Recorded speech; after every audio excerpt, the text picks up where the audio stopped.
Hello and welcome to Everyday Oral Surgery. This is your host, Dr. Grant Stucki. I am an oral and maxillofacial surgeon practicing in Denver, Colorado.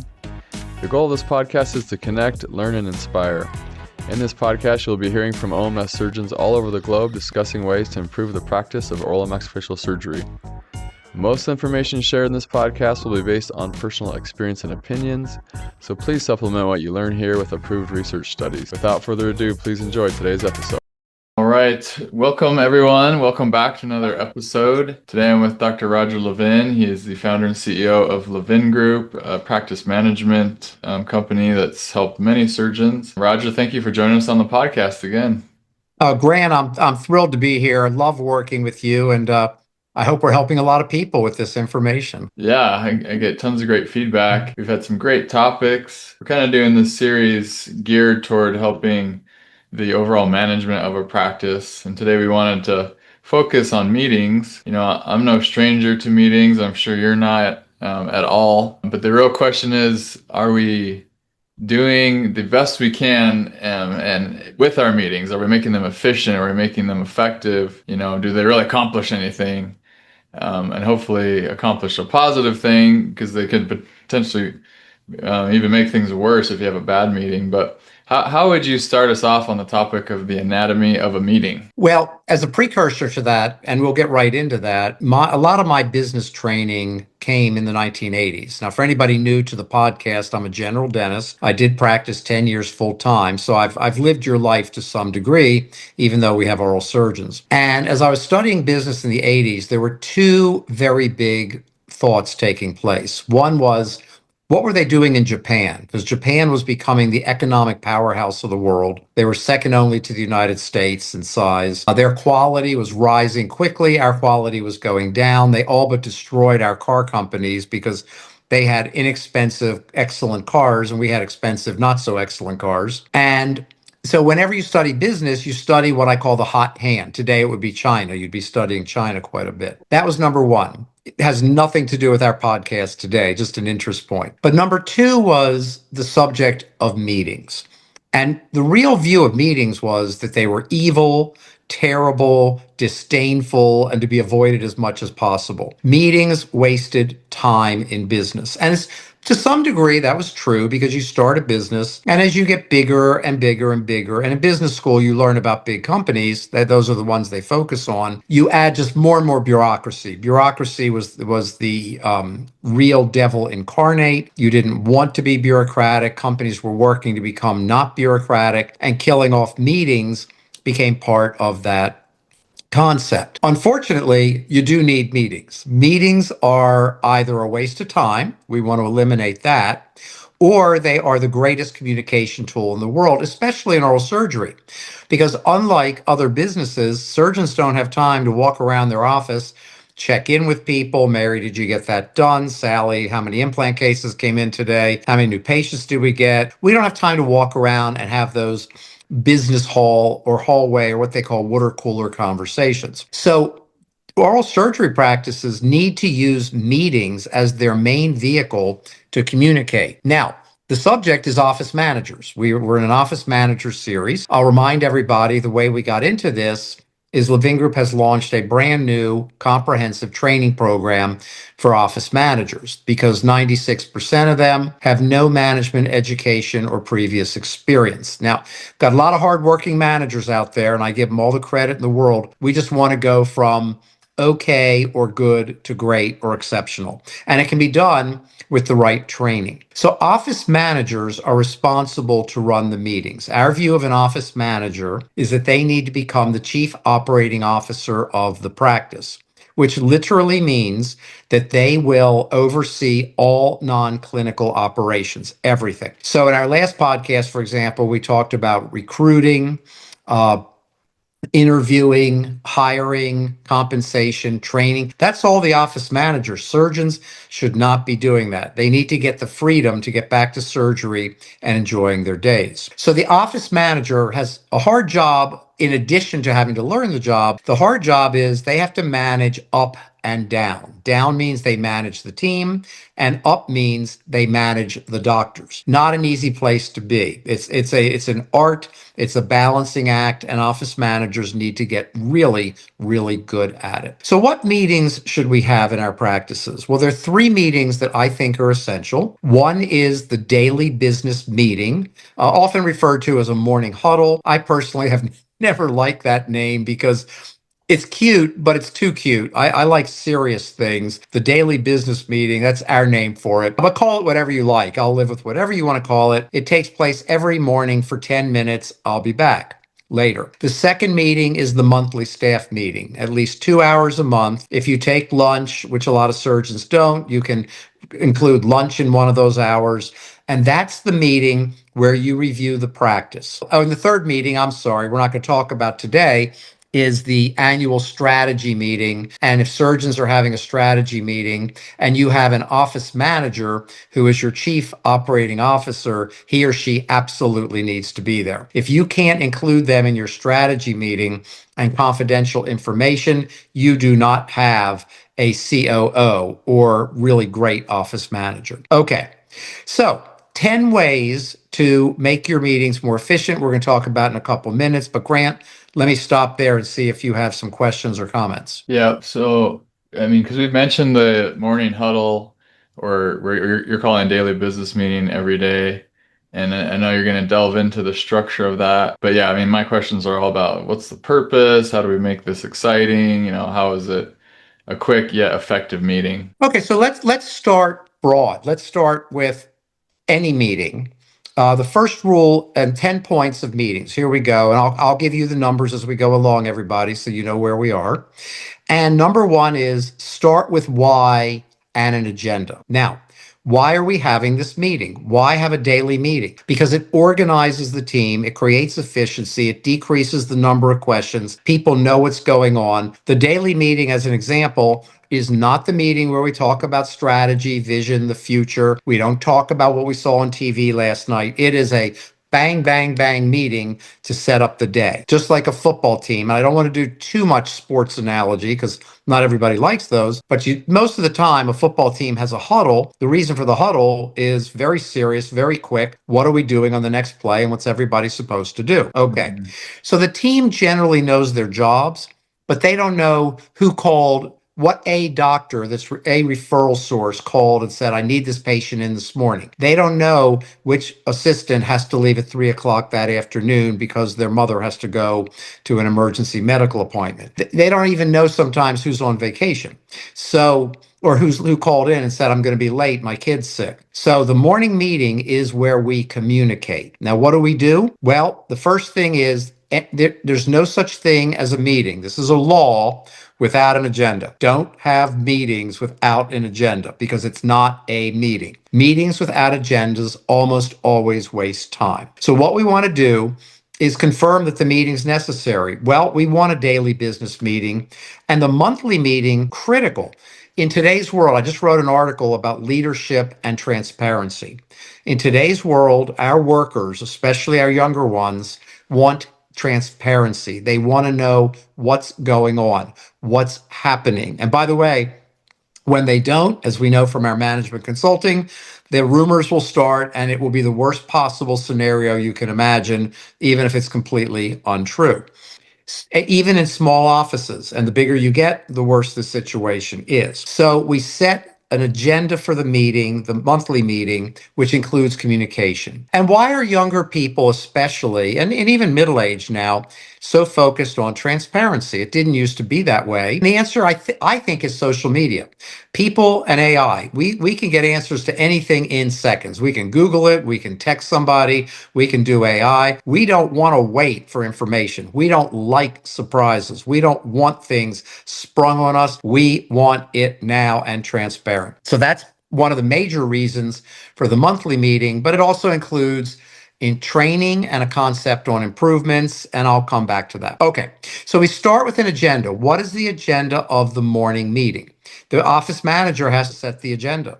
I suggest we look at production yesterday compared to goal. Then we look at production scheduled for today so we know where we stand. We can look at if you're having a no-show problem, you can look at no-shows yesterday, and we can look at no-shows that have already called in for today. We can look at how many new referrals we got yesterday, how many today. Then we look at the day. Okay, what are the cases coming up today? Which cases are consults? Which get, case presentations? Which patients were referred from a office? Do we know anything about these patients? Any customer service issues that we're having. Again, this is a 10-minute, maximum 10-minute meeting, and we review the daily schedule so everybody knows what's happening. So you look at your numbers, you look at any staffing issues for the day, if we are understaffed anywhere, if we have time crunches. What about emergencies? Sometimes you come in and there are 3 or 4 emergency calls that have come in. The assistants don't know about that yet. Because they're in the back setting up before the meeting, and next thing you know, you got 3 or 4 extra patients, and this happens a lot in busy practices. So we look at that. Is there a sales rep coming today? Is there any training taking place today? Is there any issue that we have to deal with today? Those are agenda items, and you vary the agenda based on the needs of the practice, but you always, always, always, and the office manager runs this meeting, look at production, the schedule for today, and make sure we're organized and ready to go. And of course, the last one is questions. Are there any questions about today? So that's number one. But Grant, that's a big one. That's a really big one. Yeah, one question is who should be attending this meeting? Is it everyone in the office? Is it just the doctor and the manager? Or what do you recommend? Well, I recommend everyone in the office. Now, there are times where the office is really big and you got 27 staff members. When you get really big, we have department meetings. The assistants meet, the a front desk meets, but the information has to be transferred to both groups. So the office manager might attend one meeting and then another meeting. But in most offices, we like the whole office to attend. If you've got 4 or 5 offices or 6, which many surgical practices do, each office has its own meeting. In many cases, there's a head office manager, often called an executive director. You could even call them a chief operating officer. We have a few of those. And then each office has their own office manager, but the office manager runs the daily business meeting in that office. The one thing you do with multiple offices, you standardize the agenda for all offices in that practice. So everybody's having a similar experience every day. Okay. All right. Another question is because there's so many points here, like your production, the no-shows. It seems like a lot. Emergencies, sales reps coming in, issues we could have. How do you get through all of that in a 10-minute meeting without it going off the rails if you have several people? Because, I've been in meetings where you're trying to cover all these topics and then one person starts asking a question and all these other questions. And next thing you know, you're going down some rabbit hole and you're like, why are we even talking about this? Well, 2 answers. First of all, I wasn't clear and I apologize. All those things I said are not on every agenda. What I tried to say is pick the ones that work for your office. If you don't have a no-show problem, we don't need no-shows. Okay. If we don't have a sales rep problem, we don't need sales reps. But the second thing, you brought up a really brilliant point, going down the rabbit hole. There are no rabbit holes in the daily business meeting. Ask a question, get an answer, move on. This is not a discussion time.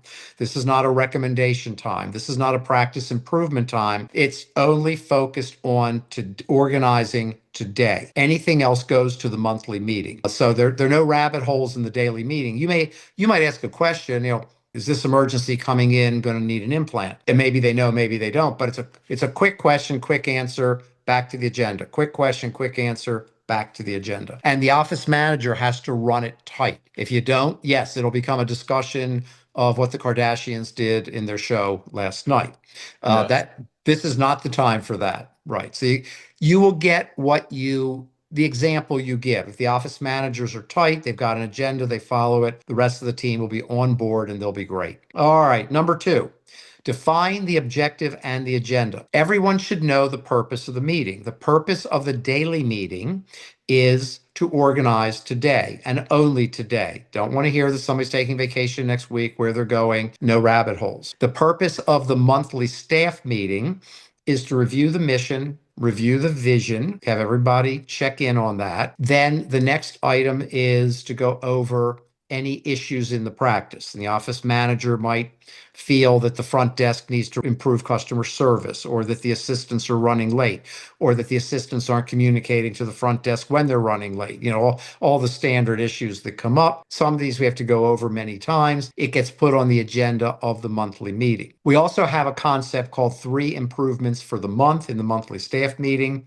Group discussion, what are 3 improvements we're going to make in the practice this month? Then there's time for any training. It could be customer service training, it could be implant training, it could be clinical training, any type of training that could take place there. And then the last part of the meeting is comments from everybody about how they think the practice is doing. So that's the monthly meeting. And we're not going to talk about the annual half-day strategic meeting. That meeting is doctors and office manager only, unless there's a reason you want to bring a certain staff member. There's a lot of confidential information, but it's planning out the next year.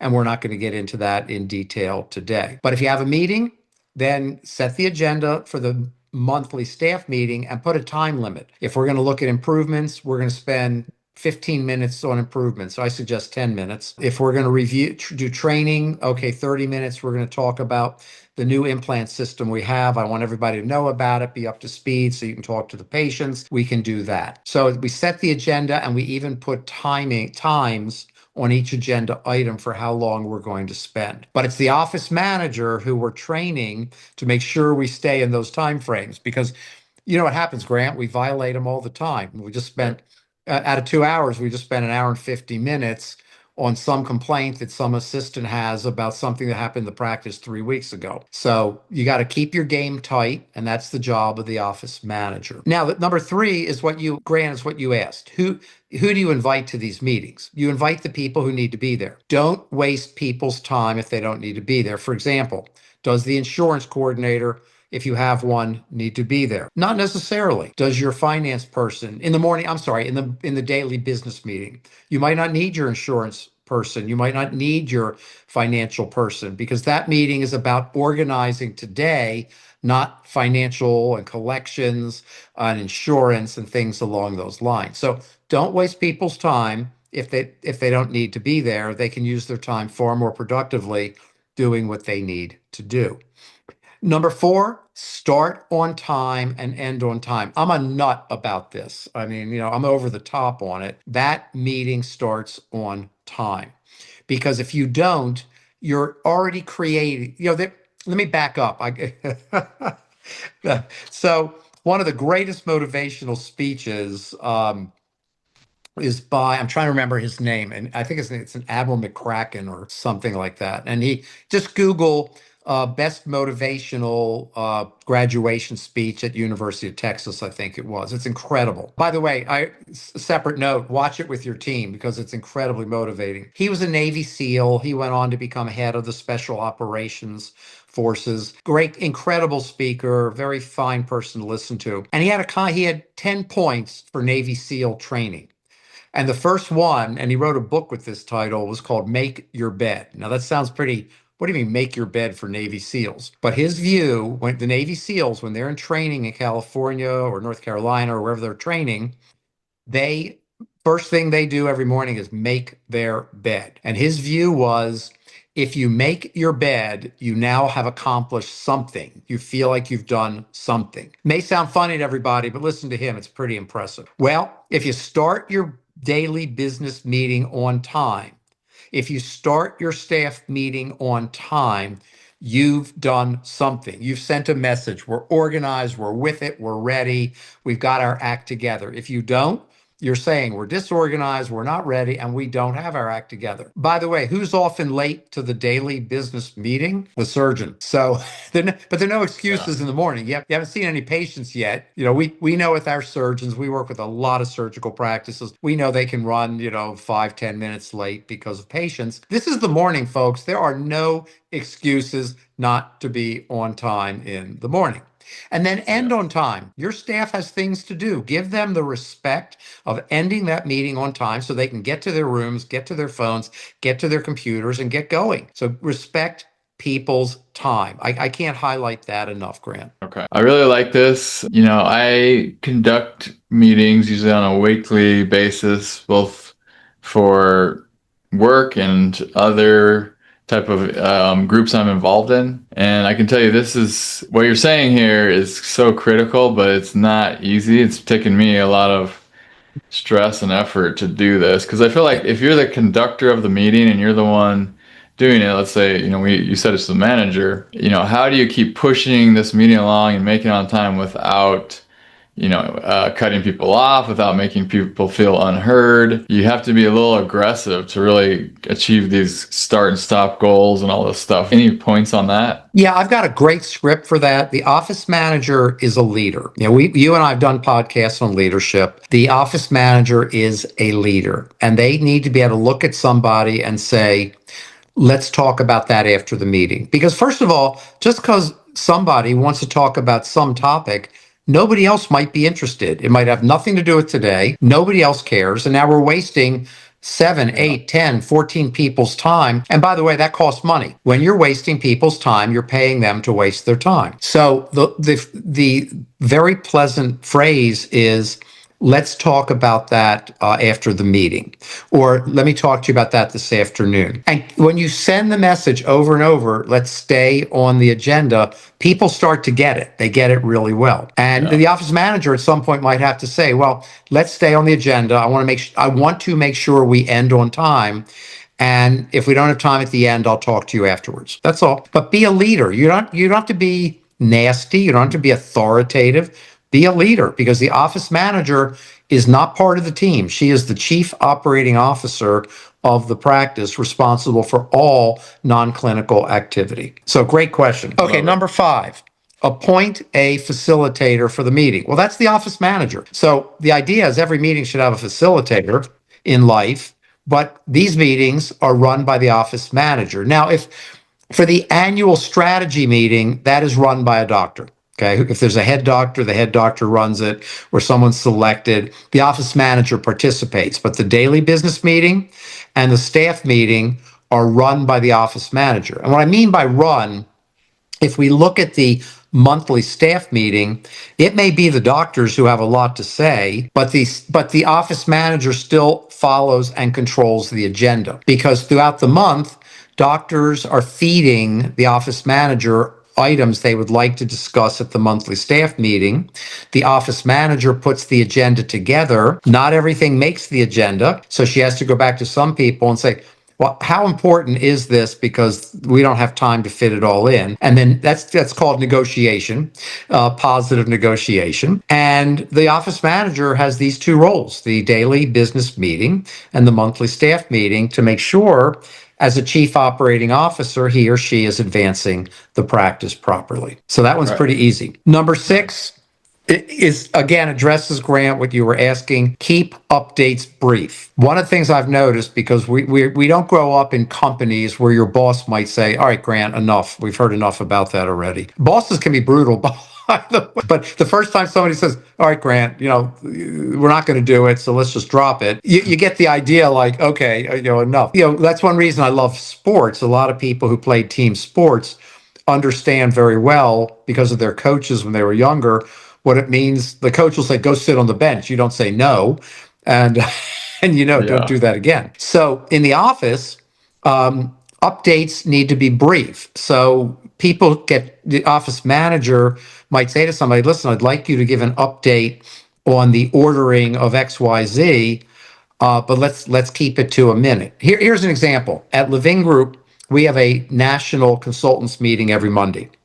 And we start off with something we call positive focus, where everybody goes around and talks about something good that's happened in their life. Fantastic way to start a staff meeting, not a daily business meeting. There isn't time. And although you should bring something inspirational quickly to your daily business meeting, that can be the office manager or a doctor. So we got to a point where, we have a lot of consultants, and next thing I know, a third of the meeting was being eaten up by the positive focus. Well, I didn't want to give it up. So I finally said to everybody, okay, from now on, everybody gets 1 minute or 30 seconds for your positive focus, because we've got to get into the meeting. And it's worked great. And people are funny. They'll go, can I have 5 more seconds? Okay, we'll give you 5 more seconds. All right. So teach people, keep your updates brief. And you give them a time frame. I'd like you to give an update on the new implant ordering that you're doing, but I'd like you to do it in 2 minutes. And again, for the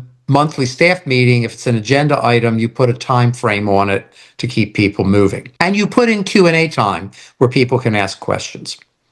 Number 7 is, again, keep an eye on discussions. The meeting will always try to expand on the top. Every topic will gradually expand if we don't keep it tight. So we have a concept called the parking lot, where we're having a meeting, Grant, and you come up with an idea and I call it throwing the bomb in. You want to throw your idea in, but it has nothing to do with what we're talking about, but you got this idea. People do it all the time. And the answer is, Grant, that's very interesting. Let's put it in the parking lot. Some people have a flipboard and they write it on a sheet of paper on the flipboard. Other people just write it down. Parking lot means, Grant, we're interested in what you have to say. We're not going to talk about that today. We're going to put it in the parking lot and we'll get it on another agenda in the future if it makes sense. And also, I've noticed a lot of people throw their bombs in the middle of meetings, and by a month later, they don't even remember that they had an idea. They're just thinking on the spot. So that helps also, Grant, with keeping the meeting on time, is having the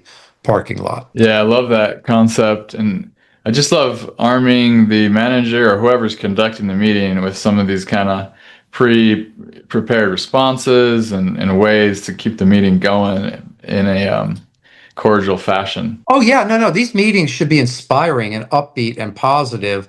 I don't want to give the wrong impression. Keeping it tight doesn't mean it's unpleasant or too businesslike. You could go around, have everybody talk about something in their life, or you could have a contest, or you could read an inspirational quote, or somebody could talk about a book they read. Every meeting's different. There's no exact set agenda for everybody. But you've got to have time to get the business done. That's why we have meetings. Okay, number 8, encourage active participation. You will have people that come to these meetings and never participate. Normally, it's because they're bored to death. They don't want to be there. They don't feel it's relevant. They're bored. And in many cases, they're right. These meetings are boring. So you need to encourage people to participate. You can ask them questions. You can ask them to present something, but you want to get as many people as you can participating because it makes a better meeting. Now, if you're talking about an assisting issue, it's going to be the assistants that participate. If you're talking about an administrative issue, it might be the front desk team.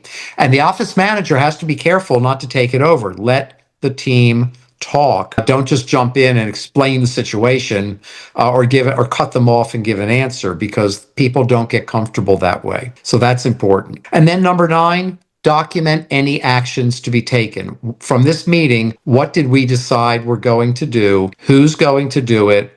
And by when. Okay.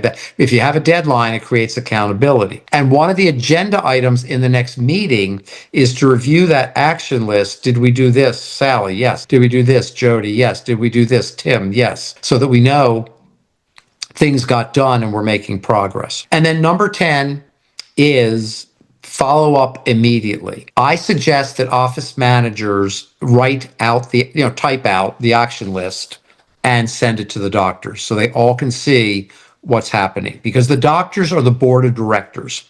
The office manager is the chief operating officer, and we want our chief operating officer, the manager, to keep the board of directors together. They heard it all in the meeting, but they're not going to remember it all. So we bring them the cohesive information so they've got it and they know what's got to be done over the next month, especially sometimes if a doctor has to do it. So there are times where the doctor actually has to be the one to carry out an action item. And the way to do that is to, again, highlight number 5, investigate new implant system from company ABC, Dr. Stucki. But highlight your name so you know you've got to go do it. Yeah, my pro tip on your number, whatever, the last one about documenting action items. Number 10, yeah. Yeah, my pro tip that I've learned over the years is, if I'm the one conducting, I do better if I have someone else in charge of writing down the action items, because it's tough when you're the one facilitating the discussion. You're trying to think of questions, you're going back and forth. And then at the end, you're like, okay, I'm scrambling here. What were our action points? If someone's been writing it down and you go, okay, now, and so what were the action points? And they just spit them out. That to me Yep. is helpful. Absolutely. And remember, the office manager will not be doing all the talking. The doctors will do a lot of the talking in the monthly staff meeting. The office manager runs the daily business meeting. So she will have time to write down the action items, catalog them, and then organize them and send them out to the doctors at minimum. Some offices send the action items, so we'll send an action item to the person responsible for it, but the doctors should see everything. They should see the cohesive list from the Yeah. meeting. And while doctors might be listening to this thinking, oh my God, this is so much work, let me remind you, it's not doctors doing it, it's office managers. We want highly trained, highly skilled office managers in dentistry today, and we don't have them. We have people who are willing to become them, but they need comprehensive training. Yep. Yeah. Yeah. I love this. I love the structure. I love the efficiency. And I really do think the action items and letting everyone know what those were and some time frame on, hey, we're going to check up on this tomorrow or whatever it is next week is critical to making meetings actually mean something, right? And have some fruit that makes a difference. Absolutely. Right. If you academically, I'm laying out these 10 things. It took us about 40 minutes to go through them. It sounds like so much, but in reality, once you've done most of them, you just continue. It's really easy. You just get in a habit of doing it a certain way. And Yeah. you won't have to think that hard. It happens fast, and your team will benefit so much from an office manager that understands how to run meetings. This is where they grow. This is where they are included. This is where they participate. It's one thing for an assistant to be talking to a surgeon throughout the day. It's another to sit in a meeting with your colleagues working on new ideas. Yeah. Also, something else I've learned is I think it's better to have, like you're saying, a consistent daily meeting that's brief than a meeting that's like once a week where you almost try to cram too much stuff into one meeting and then Mhm. everyone's like dying because it's taking too long. They're losing their attention. So I don't know. I feel like the consistent short meeting is better than the long, inconsistent meeting. Oh, for the daily business meeting? Absolutely. And the other thing that happens is people start to want the meeting over. Like, when is this going to be over? I got to Yeah. get to my room. I got to get to my stuff. I got to call this doctor back. 10 minutes is a very good time frame. Yeah. And no longer than that, never longer than that. And by the way, if you're going longer than that, that's a symptom that you need a better agenda and you need to tighten it up. Okay.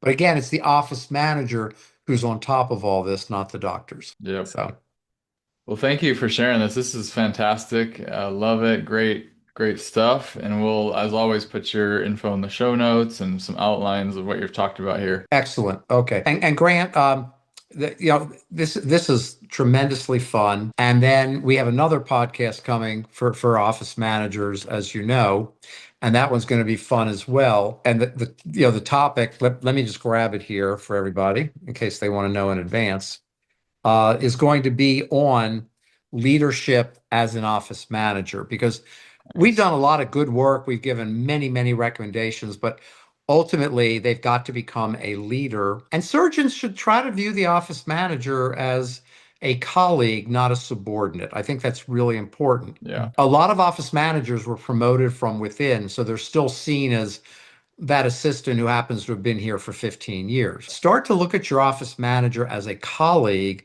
who's really going to make you successful and give them the tools they need. So we'll give them the leadership tools next time that we work together. Yeah, I'm excited for that because I mean, it really is a skill to lead and to know how to lead people. And I'm sure all the stuff you're going to talk about for the manager can be very helpful for the surgeon to hear and implement as well as a leader in their practice. Absolutely. I've written a couple of articles this week on leadership, and I open them. I go through these different cycles with, we didn't learn anything about leadership in dental school. It's no fault to say that somebody hasn't been taught leadership. The fault Yeah. is not going out of your way to learn it. So, Yep. um, and you can be a great surgeon and a great leader all at the same time. Love it. Well, thank you, Roger. Appreciate you. You're an awesome person to share all this and always be available to help me and others that are listening to kind of get our questions answered. Great. I'll see you soon. Thanks so much. Okay. Bye. Thank you so much for listening to this episode of Everyday Oral Surgery. For more information on these podcasts, please visit everydayOralSurgery.com. I love feedback and would be very grateful if you would reach out to me via my email, grantstucki@gmail.com, and let me know what you thought of this episode. Or you can text me at 720-441-6059. Additionally, if you have any topics you'd like to hear about, or if you would like to be a guest on the podcast, please email or text me. I found many of my interviewees through people who have been contacting me and have been listening, and I've gotten so many great ideas for more podcasts, and that's what helps keep the podcast rolling. So I really appreciate you making that extra effort and helping me out with feedback and knowing what to do next on the podcast. Thank you so much.